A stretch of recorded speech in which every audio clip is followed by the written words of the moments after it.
Leviticus 14, Part 3. After giving instructions for the purification ceremony from skin diseases, God then gave special considerations to those who couldn't provide the previous offerings because of poverty. Instead of 2 male lambs and 1 female lamb, such a person may bring 1 male lamb, and either 2 turtle doves or 2 pigeons, whichever he can afford.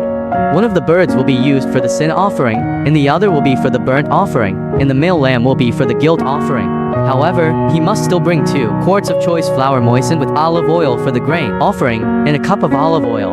And similarly on the 8th day, the person must bring all these offerings to the priest in the Lord's presence at the entrance of the tabernacle.